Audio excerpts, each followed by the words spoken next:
The Locked On Podcast Network presents the College Sports Big 3 in 30. The three biggest stories in college sports. From our local experts at the Locked On Podcast Network. We bring you the real story, why it matters, what's next, who wins the big game, and more, all in 30 minutes. The College Sports Big 3 in 30 starts now with the biggest story in college sports. It's playoff time in Oklahoma. The Alabama Crimson Tide visit Friday night. You are Locked On College Crossover, part of the Locked On Podcast Network. Your team every day. Guys, this is going to be a lot of fun. Jimmy, as we get ready for this game, what's kind of top of mind for you and those that follow Alabama heading into Friday night? Yeah, getting a little healthier. You know, Alabama, it's not an excuse. Georgia's a heck of a football team. Even if Alabama had been 100% health, there's no guarantee the game would go any differently than it did. But Alabama, especially offensively, was a really banged-up football team going into that game in Atlanta, where the starting running back, Jam Miller, he's out. The number 3 back, he's out. Jeremy Bernard, one of your top receivers, had missed the Auburn game the week before. He's playing banged up. Ryan Williams sort of been banged up all year long. The tight end, Josh Cuevas, who had a nice game against Oklahoma. First game, right? He's out. Danny Lewis, the second tight end, he's out. The center, Parker Brailsford's playing with a high ankle sprain, which is very difficult to play through. The left guard was out. I mean, all that happened in the offense, and then you're playing an elite defense like Georgia has. So it was kind of a mess for Alabama offensively. Now, the good news for Alabama is Alabama's going to be healthier in Norman. There's no question that's true. Probably not perfectly healthy, but I'm sure Oklahoma's not either. It's been a long season. You know, everybody's played 12, 13 games. So everyone's banged up. Again, not an excuse, but Alabama will have more all hands on deck that they did not have in Atlanta for the Georgia game. So that's what most of the conversation with Alabama has been is, you know, are you getting your guys back? And for the most part, that looks good. They will be missing LT Overton, who's, you know, an impactful defensive lineman. He's out for sure. He would probably be out for even an extended playoff run. But everybody else that was missing in Atlanta looks like they'll be back. Might be a little dinged up, but much healthier team than we saw the last time Alabama was on television.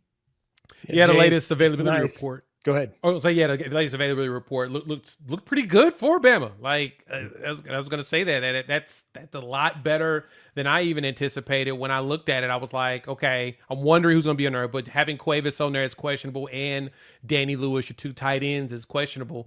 That's a lot better feeling than what we were thinking before this availability report dropped. Yeah, Cuevas in particular is interesting because he did have a nice game against Oklahoma in round 1, 80 yards. That was a career high for him. He's been really important when teams have been able to get a lot of pressure on Ty. Cuevas has been a nice little safety valve for him, kind of a hot read. But he hurt his foot and he's been out. He has been practicing this week. Now, my understanding is he's been limited in practice. And if he does play, it's probably not a 100% health type thing. But because the second tight end, Danny Lewis, has also been out, Alabama has leaned heavily on 2 true freshmen at tight end. Caleb Edwards, a true freshman from California, Marshall Pritchett, a true freshman from Georgia.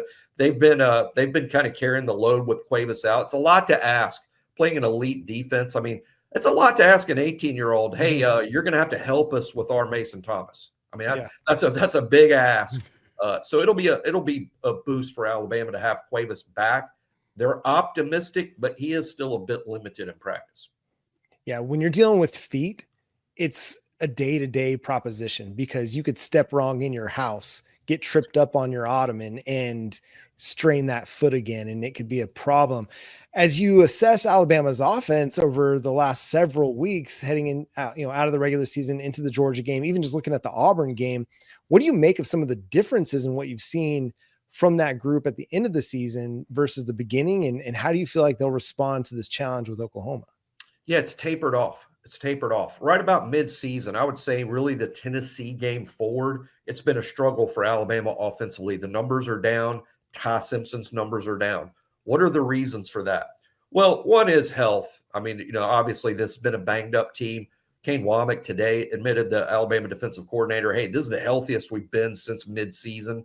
So that's when the injuries started piling up. That's one reason. I would say another reason is, and you guys know this as well as anybody playing in this league now, Alabama faced a lot of really good defenses the second half of the season. You come out of that bye week after Tennessee, and it's Blake Baker and LSU. That's a great defensive mind, a good defense, Harold Perkins, that crew. Then it's Oklahoma, who I think is one of the top 2 defenses along with Ohio State in the country this season. Brent Venables, as good of a defensive mind as there is. Then you play Auburn, and you think that's a break. Well, DJ Durkin's a high-quality defensive coordinator. Auburn's only given up more than 24 points one time all season.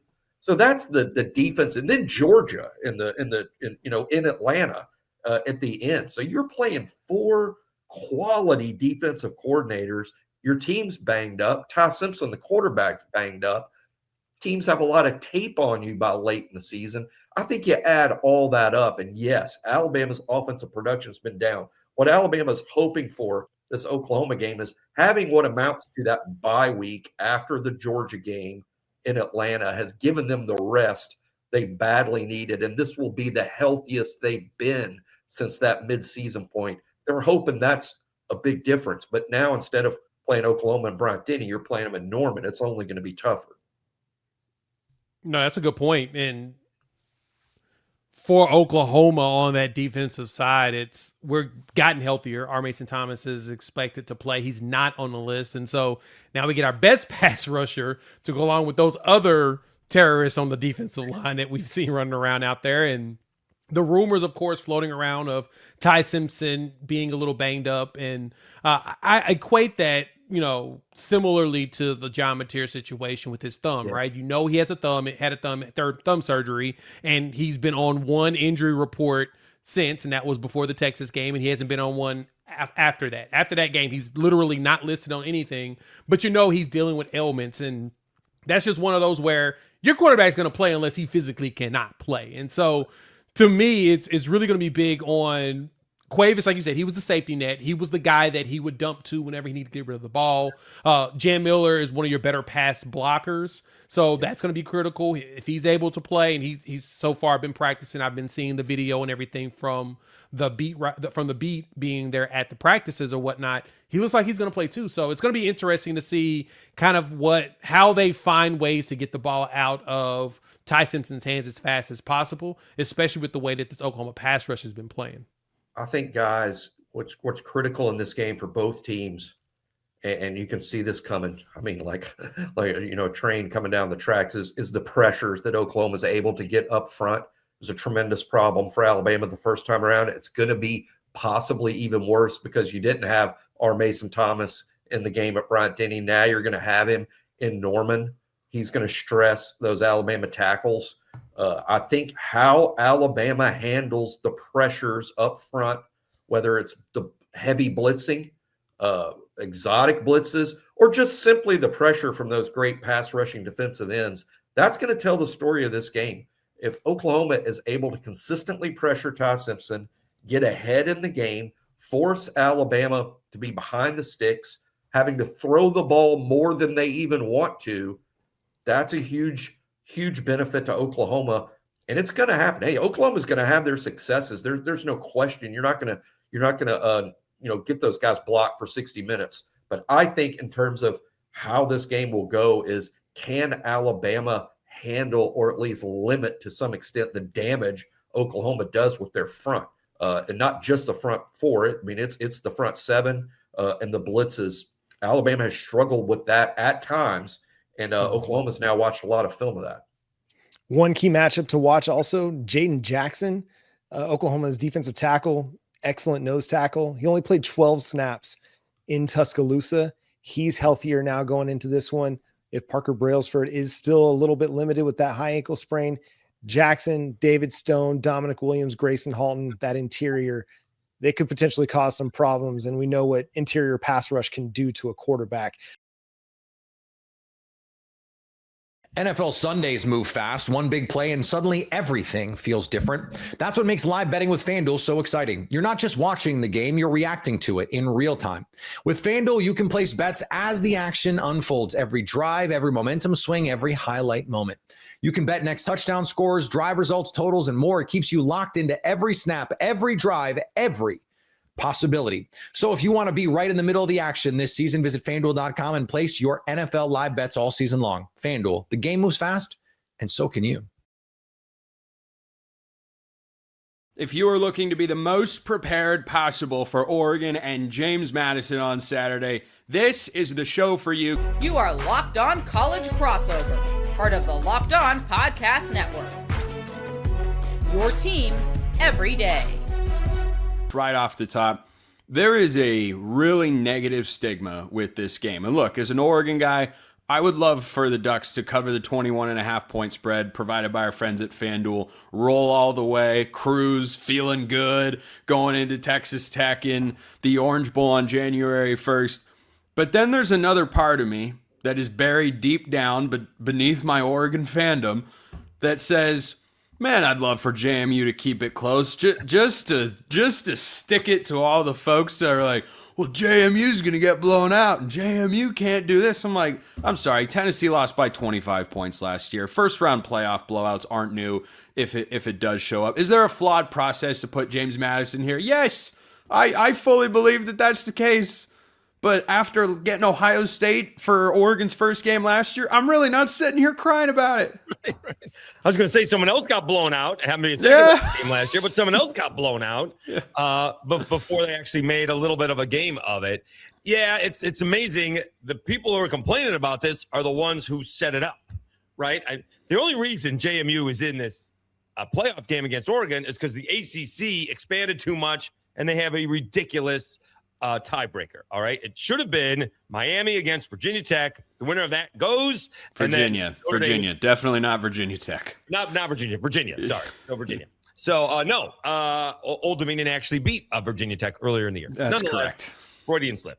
So it should have been Virginia and Miami, and then that winner gets in, and then Notre Dame gets in. Instead, the ACC took Miami because Duke wins.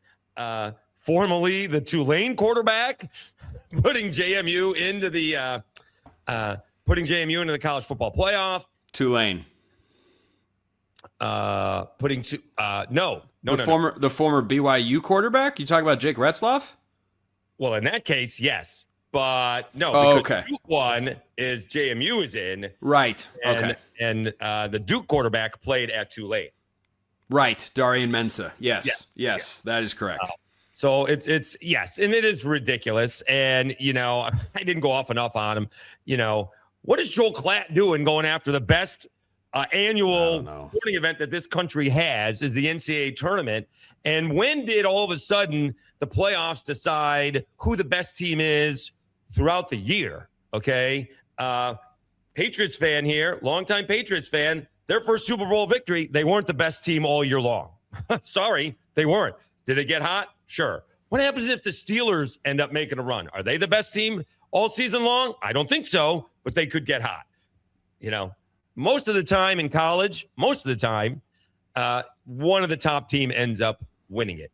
And then every once in a while, go way back when, you get Villanova, you get NC State. FAU just played for the national championship. Yeah. That's awesome. Fine. I think San Diego State played for the national championship, but they beat FAU in the Final Four. Okay. The Final Four had a pair of mid-majors. I am convinced, David, that one of these days a double-digit seed will win the NCAA tournament. We've already seen, by the way, a seed as low as 8. And I think some people contrast that to college football and say, well, see, that's why this team could get. I'm like, well, hold on. First of all, college basketball, very, very different. By the way, an 8 seed is actually like the number 32 team or 35 team in the country going into that tournament. But yeah, I'm a big fan of Joel Klatt. I think he has a lot of great insights on the sport. That is one of the worst sports takes I've ever heard. If you haven't heard it, you can Google it. It'll come up in 2 seconds. That eventually I would presume, I happen to think that I'd be less surprised if Tulane won compared to JMU. I think Oregon needs to play well to win this football game. If someone is thinking, to sit people that are hurt, do it and play all the freshmen and sophomores and see how that goes for either Ole Miss or Oregon, because it will not go well. All right. But it'd be very interesting to see if Tulane or JMU knock off these teams. and to see what the reaction is then. Because I do believe somewhere along the way, a G5 team is going to win a playoff game, and it's going to be much more than winning any kind of G5 playoff championship. Yeah, we won't go down that rabbit hole of a conversation because we might not agree. I can certainly see it happening. I mean, Tulane beat USC in the Cotton Bowl a couple of years ago. Boise State's famous upset of Oklahoma way back when. Memphis, I believe, won a Cotton Bowl if memory serves. I'm taking John Summerall over Pete Golding any day. Just saying. Are you taking Tulane to win that game outright? Probably not, but okay. But Tulane's got a better head coach than Ole Miss does at this point in time. They certainly have a more proven one. John Summerall is a heck of a ball coach who's got the most unique departure of all time. But bringing this back to the Oregon JMU matchup, I think all of the ingredients are there for Oregon to just completely roll JMU. They are one of the most talented rosters in the country. They have got NFL guys everywhere that you look. They have been battle tested. They are now rested after having some injuries, not just on the perimeter. We'll see who actually ends up playing come kickoff on Saturday at 4:30 Pacific time at Autzen Stadium. But I think the bigger thing than the receivers getting back to full strength and returning guys like DeCorian Moore, maybe Evan Stewart. I think Gary Bryant Jr. is almost a shoo-in to play in this game. I think Oregon needed to get healthy on the O-line. I mean, they had multiple O-linemen go down against USC or not play at all. I don't think they got back to full strength when they went up to Washington. They had their worst ground game performance of the season. I think more than anything, David, that is something that isn't getting discussed enough. It is how Oregon is going to be fresher up front and playing at home for the final time this year. As we record this show, the weather forecast is clearing up. I think that favors Oregon a lot. If I'm JMU, and I want your thoughts on this, I want it to rain. I want it to be cold. I want this to look like the Wisconsin game Oregon played earlier this year or the Iowa game where it gets closer because it's harder to pull away if you can't throw the football. Yeah, JMU just played in some freezing temps in the Sun Belt Championship game, in a game that was probably a little bit closer than they wanted to until they broke away at the end. The problem with JMU, and it has been most of the season, they do not start off fast. They fell behind Georgia State. They fell behind Louisiana Raging Cajuns. All right, it was a close game against what their biggest ball game was ODU this year. And then they build on their defense. And because their defense is so dominating in the second half, that's when they start blowing teams out. So what I think JMU has to do is they have to withstand the first punch of the ball game, so to speak. And if you want to make the correlation to what Indiana did against Ohio State, that's what has to happen. If they fall behind 14-0 early, say Oregon just decides we're taking the ball first, and they score a touchdown, get a stop, score another touchdown, could be a long day for JMU. But if they can hold Oregon to a field goal or not score at all and get some points on the board, and all of a sudden we're 10 minutes into the second quarter and Oregon realizes they got a football game, the pressure's all on the pressure's all on the Ducks. Not only because of what happened last year, but because the country is waiting for them to blow out JMU. NFL Sundays move fast, one big play, and suddenly everything feels different. That's what makes live betting with FanDuel so exciting. You're not just watching the game, you're reacting to it in real time. With FanDuel, you can place bets as the action unfolds, every drive, every momentum swing, every highlight moment. You can bet next touchdown scores, drive results, totals, and more. It keeps you locked into every snap, every drive, every possibility. So if you want to be right in the middle of the action this season, visit FanDuel.com and place your NFL live bets all season long. FanDuel, the game moves fast, and so can you. The Aggies start their college football playoff push on Saturday against the Miami Hurricanes. You are Locked On Aggies, your daily podcast on the Texas A&M Aggies. Big game this Saturday. Texas A&M hosts a college football playoff game for the first time ever, going up against the Miami Hurricanes at Kyle Field at 11 a.m. And as a 7 seed, I think that the consensus amongst national media is that Texas A&M is, they're pretty in line to maybe win their first game, but after that, who knows what's going to happen. I think that they've been discounted a lot given their last 2 weeks of the regular season. The near upset against South Carolina and then the loss to Texas. And I think it's kind of skewed the national perception of what Texas A&M is in a football team as a football team. So what I wanted to talk today about first and foremost is the Aggies' playoff ceiling. How far can they actually go in this thing, given the fact that they obviously got the worst draw out of anybody in the first round, potentially, from start to finish, outside of maybe their opponent, Miami. And then a little bit later in the show, we're going to get to a statistical comparison between these two teams, which team has the advantage in which areas. And then we're going to make our picks for the week to close out the show. But let's start with this ceiling of this team, Harrison. I think it's higher than a lot of people think. I think that this team is capable of making a really good run at this thing. I think they're capable of, competing with anybody in the country. Had the bracket ended up a little bit more evenly, I'd feel a little bit better about it. But right now, I mean, this team still stacks up as one of the 3 or 4, maybe 5 best teams in the country. Yeah, I think the ceiling is much higher than maybe people think. And Matt, let's not forget, I mean, A&M's in a different situation, different position as opposed to what I'm about to say compared to last year. But, Ohio State was a team that lost its final regular season game after basically running the table outside of the Oregon loss earlier in the year. They had that embarrassing loss to Michigan and the one in the playoffs, and everybody was talking about, is Ryan Day going to be fired after he loses to Tennessee at home in the first round of the college football playoffs? And obviously it's much different in the case of there is no talk about Mike Elko being fired. Heck, there is no more talk about Mike Elko even going to the Penn State job. Like, that's done. That's been done before even the Texas game. So all focus has been on the postseason and what this run could be. So it's not a foregone conclusion that since A&M couldn't beat Texas in the last game of the year, that they can't go make a run at this thing. And to me, I think when we start talking about ceilings, I'm not quite sure.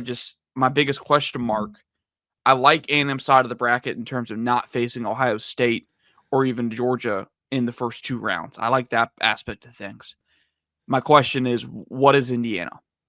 Is Indiana on this historic Max Duggan TCU-like run where, they beat a good team, they beat a good Ohio State team, the Big Ten Championship, they're going to avoid them potentially until the National Championship game, and they're going to get there, they had their day, and then they're going to lose convincingly? Or is Indiana legit? And that's my one holdup in terms of talking about the ceiling of this A&M team, is that's probably going to be one of, if not the hardest test A&M has in this path in terms of getting to Miami for the national championship game. Yeah, I mean, as the bracket stands right now, if Texas A&M wins, they will face Ohio State in round 2 in the quarterfinals. Excuse me. Sorry. And then the winner of that plays the winner of Ole Miss and Georgia in the semifinal. And then if you get past that gauntlet, you got to play the number 1 team in the country more than likely in Indiana in the championship. So it is a tough round. So really, what I'm trying to figure out here, and what I would like for you to help me figure out, Harrison,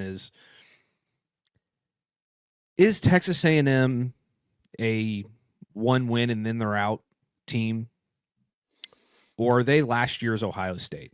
And I'm really glad that you brought that up in your answer a second ago, because I think there is a really good case for this team to be recognized as last year's Ohio State. Now, I'm not the only person that has said it. I've heard other national media members compare the two teams. Elite receivers, elite offensive line, elite pass rush, elite linebackers, quarterback who runs their offense really well, isn't necessarily outstanding in any one shape, one way, except, what he has over Will Howard from last year is his legs. Will Howard could move, but Marcel Reed is obviously a much more dynamic runner. And does Texas A&M learn from this Texas loss? Do they fix the issues that plagued them in that game? Which you can name a few. Marcel Reed seemed a little bit jittered. He passed up on a few easy passes. He made some bad decisions, obviously, highlighted late in that game. And Texas really kind of shut them down offensively, much in the way that Michigan did to Ohio State last year. So can Texas A&M take that and learn from it and push that into a magical college football playoff run in what would be the hardest path you could possibly have outside of what Miami has, playing Texas A&M first to get to that national championship. I don't know. I've been calling them Certainly a national helps title your contender. Kryptonite's not in the field. Like, quote, kryptonite is not in the field. Like, Ohio State's wasn't in the field last year. Texas is not in the field this year. And if that's the one team that just for whatever mythological reason you can't beat, no matter what year it is, like, it helps. It does. And I think that there's a lot more to learn from a loss than a win. If you sit there and win a game, maybe your glasses are a little bit rosier and you're like, all right, well, we made a few mistakes here, but we can fix them. If you lose, especially if you lose by 2 scores like Texas A&M did, that really makes you take an inside look at yourself and try to figure out how to diagnose and fix your issues. Now, the other side of that coin is, did Texas give Miami the blueprint to beat Texas A&M? And if not Miami, Ohio State. And if not Ohio State, certainly Georgia. I think those are all fair questions. But right now, as I sit here, I feel really good about A&M's chances. I think that they're good enough to compete with anybody in the country. And if I had to put a cap on it, I think they can win a national championship. I think that is their ceiling. But I also think that their floor is a first-round loss. So it's probably somewhere in between. So I'll probably settle on, in terms of the ceiling, which is the genesis of this conversation, I do think that they're a national title contender, but I think that they're a fringe national title contender. Can I go with the cop-out / joke answer? Michael Jordan, the ceiling is the roof. Anyone remember that quote, that golden quote? Matt, I think I agree. I think if they get hot, and nobody had a clue that Will Howard was going to turn into Mr. January last year. Was looking like January Joey over there in Cincinnati for a little bit. Like if Marcel turns into that and plays his best football down the stretch, which, I mean, look, it's not too out of the realm of the possibility because we've seen him play really good football at times this year. I didn't really watch Will Howard and never come away until January impressed with the guy, thinking that he was this, really great quarterback that can get hot like that. But if Marcel can do that, then absolutely. Ceiling is being in the national title game and potentially winning it, depending on who your matchup is. I mean, there's not but maybe 6 or 7 teams in the field that you're sitting here thinking, hey, that's on the level playing ground, or maybe there are better teams just slightly than A&M. Like it seems there's maybe 7 teams, maybe even 6 that are on a similar playing field, just if not, maybe A&M's a little bit above or their opponents just above them in terms of neutral fields. But Matt, I mean, the more I come to it, the more I see this game. And I was talking to somebody about this last night after our show. Like, I got to see to believe it with Miami in terms of winning this game. Like, I want to say the floor for this A&M team is a quarterfinal loss, because the more I look at this matchup, the more we look at the elements of this. And specifically, the lows have been low for Carson Beck. And what have the lows been for Marcel Reed? I think the lowest game that he's had to this point, obviously Texas is probably up there in terms of like, hey, they lost that game and he didn't play particularly well. But the lowest low that I can think of off the top of my head was the South Carolina game. And that was just 30 minutes of bad football on all phases. But then he had a really good last 30 minutes and he won that game. So if you're taking Carson Beck or Marcel Reed in Kyle Field, I haven't seen Carson Beck play a phenomenal road game in quite some time. Marcel Reed's at home. Like, I think the floor for this team could very well be the quarterfinal, because then you get put with another tough matchup. Then again, that's essentially could be another home game for you because you're in the Cotton Bowl. So, yeah, I heard a buddy of mine point this out on his show today. Maybe it was yesterday. Do you know what Miami's toughest road game was this year in terms of opposing fan base? I'm going to guess. I don't know. I'm going to guess maybe Louisville or SMU. They're 2 losses. But I don't remember if Louisville was home for that. I know SMU was home. Yeah, SMU has about 32,000 fans in their stadium. Really? The biggest crowd that Miami has had to play on the road this year against was Louisville. 60,000 people. 60,800 is the capacity there. And he threw 4 picks. Texas A&M's is 102,733, and you can bet they're going to try and fit a couple more in there. So this is going to be the toughest road test that Miami has had all year by a wide margin, and I think that could play a factor. So I'll say, you've convinced me. I've amended my answer. Ceiling, national title contender.